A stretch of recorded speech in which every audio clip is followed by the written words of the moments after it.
হেই বন্ধুরা, কেমন হবে যদি আমি বলি ভবিষ্যতে আপনার ফ্রিজ আপনার চাহিদা অনুযায়ী খাবার অর্ডার করবে, আর তখন ভ্রমণপ্রিয় মানুষেরা কক্সবাজার, লন্ডন কিংবা সুইজারল্যান্ড না গিয়ে বরং মহাকাশ ভ্রমণ করে আসবেন।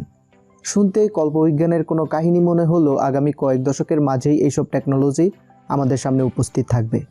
তো আজকের এই ভিডিওতে আমরা এমনই কয়েকটি চমকে দেওয়ার মতো টেকনোলজি সম্পর্কে বলবো, যেগুলো দেখলে আপনার হুঁশ উড়ে যাবে। টেকনোলজি দুনিয়ার এক অদ্ভুত কারিশমা। এই টেকনোলজি আজকের দুনিয়াটাকে কতটাই বদলে দিয়েছে। ভাবুন তো, আরও 10 বছর আগে কেই বা কল্পনা করেছিল যে আমরা কখন কি করছি তা সরাসরি আমরা ভিডিও কলের মাধ্যমে দেখতে পাবো, তা আবার পৃথিবীর যে কোনো প্রান্ত থেকে। যদি আমরা গত 10 বছরের কথা ধরি, তাহলে এই 10 বছরের টেকনোলজি মেসিভ প্রগ্রেস করেছে। চলুন আজকের এই ভিডিওতে এমনই কিছু ফিউচার টেকনোলজি সম্পর্কে জেনে আসি, যেগুলো 2050 সালের মধ্যেই পৃথিবীকে বদলে দিতে চলেছে। তো স্বাগতম আপনাকে অভিকর্ষের নতুন একটি ভিডিওতে।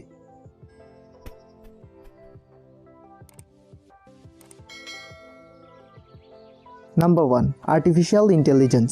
সহজ ভাষায় বললে এমন সব মেশিন যাদেরকে হিউম্যান ইন্টেলিজেন্স দেওয়া হয়ে থাকে। এর মানে শুধু রোবটই নয়, এরকম ডিভাইস যাদেরকে হিউম্যান ব্রেইনের মতো পাওয়ারফুল বানানো হয়। এআই এমন একটা ফিল্ড যেখানে প্রোগ্রামার এমন কিছু সফটওয়্যার তৈরি করে যা কোনো ডিভাইসে ইনস্টল করলে তা মানুষের মতো চিন্তাভাবনা করতে সক্ষম হয়। যেমন অ্যাপেলের সিরি, অ্যামাজনের অ্যালেক্সা আর আমাদের প্রিয় গুগল অ্যাসিস্ট্যান্ট, এসব কিছু এআই এরই এক্সাম্পল। এটা তো কেবলমাত্র এআই এর শুরু। ফিউচারে এআই হবে সবচেয়ে গ্রোয়িং একটা টেকনোলজি।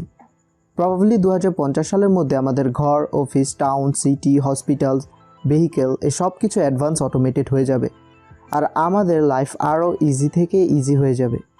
তখন আমাদের লাইফ হবে ইজি পিজি লেমন স্কুইজি। দ্বিতীয় সবচেয়ে গ্রোয়িং টেকনোলজি হচ্ছে IoT, internet of things.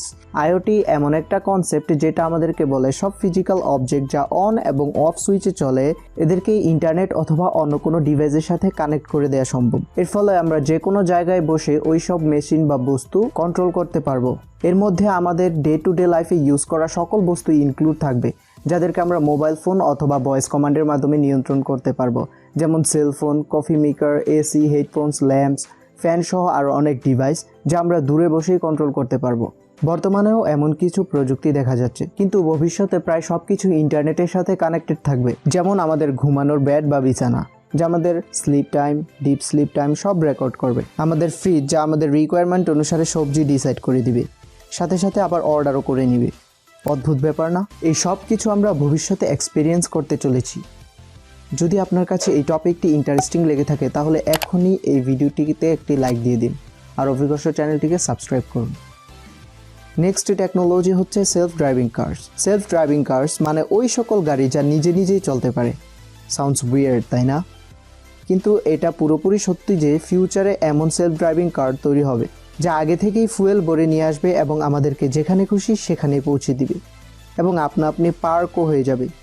USA এর ট্রান্সপোর্টেশন ডিপার্টমেন্ট এটা প্রেডিক্ট করেছে যে সেলফ ড্রাইভিং কার এর মাধ্যমে 94% অ্যাক্সিডেন্ট কমিয়ে ফেলা সম্ভব, আর এতে পলিউশনও অনেকটাই কম হবে। সেলফ ড্রাইভিং কার সম্পর্কে অ্যাওয়ারনেস বাড়াতে ইন্টেল কোম্পানি নিজে থেকেই দায়িত্ব নিয়েছে। সেলফ ড্রাইভিং কারের ফলে শুধু ট্রাফিকই যে কম হবে তা নয়, এর মাধ্যমে মানুষের লাইফস্টাইলও অনেকটা চেঞ্জ হয়ে যাবে। Next one is space tourism. Most probably 2050 সালের মধ্যে স্পেস ট্যুরিজম পসিবল হতে চলেছে। মানে তখন মানুষ ভ্রমণ করার জন্য পৃথিবীর কোনো সুন্দর দর্শনীয় স্থানে না গিয়ে সোজা স্পেসে পাড়ি জমাবে, যেখানে পৃথিবীর বাইরের অরবিটে মানুষ এক সপ্তাহের জন্য ঘুরে আসতে পারবে। স্পেস এক্সের প্রতিষ্ঠাতা ইলন মাস্ক এবং ব্লু অরিজিনের জেফ বেজোস এই ট্রাভেল ইনিশিয়েটিভের উপর গত কয়েক বছর ধরেই কাজ করছেন, আর তারা এর উপর অনেক রিসার্চও করেছেন। কিন্তু এটা শুধুমাত্র ধনী ব্যক্তিদের জন্যই তখন পসিবল হবে। কেবলমাত্র যারা 100 মিলিয়ন পাউন্ডস পে করতে পারবে তারাই এই ট্যুরটি দিতে পারবে। পরবর্তী টেকনোলজি হচ্ছে ভার্চুয়াল রিয়েলিটি। এর বেস্ট এক্সাম্পল হচ্ছে কনফারেন্স মিটিংয়ের ভিডিও কলস, যা সব কিছু 3D ওয়ার্ল্ডে দেখা যায়। ভার্চুয়াল রিয়েলিটি এমন একটা প্রযুক্তি যেটা এমন এক এনভায়রনমেন্ট ক্রিয়েট করে যা আপনার আমার কল্পনাকে বাস্তবের জগতে নিয়ে আসবে। এখন পর্যন্ত ভার্চুয়াল রিয়েলিটির ব্যবহার শুধুমাত্র গেমস এবং এন্টারটেইনমেন্টের জন্যই ব্যবহার করা হচ্ছে, কিন্তু ভবিষ্যতে ট্রেনিং করার জন্য এটা ব্যবহার করা হবে। যেমন এয়ারলাইন্সের পাইলটের ট্রেনিং, সার্জনদের অপারেশন ট্রেনিং এবং সায়েন্টিস্টের অনেক কমপ্লেক্স স্ট্রাকচারকে বোঝার জন্য ভিআর ব্যবহার করা হবে। ভবিষ্যতে শিক্ষাক্ষেত্রেও এর দারুণ প্রসার ঘটবে। সবকিছু তখন ভার্চুয়ালি এক্সপ্লেন করা হবে, যাতে দুনিয়ার যে কোনো প্রান্তে বসে যে কেউ সুন্দর মতো কনসেপ্টকে বুঝতে পারে। নেক্সট ইনক্রেডিবল টেকনোলজি হচ্ছে ড্রোন। এটা তো এখনও অ্যাভেলেবেল, কিন্তু বর্তমানে এটা শুধু ভিডিও বা ফুটেজ রেকর্ড করার জন্যই ব্যবহার করা হয়। কিন্তু ভবিষ্যতে ড্রোনের মাধ্যমে বিভিন্ন প্রোডাক্টস ডেলিভারি করা হবে, যেমন বুকস, ফুডস এটসেট্রা। এমন অনেক জায়গা আছে যেখানে মানুষ যেতে পারে না, সেখানে ড্রোনের মাধ্যমে সে প্রোডাক্ট সেখানে পৌঁছে দেওয়াও যাবে।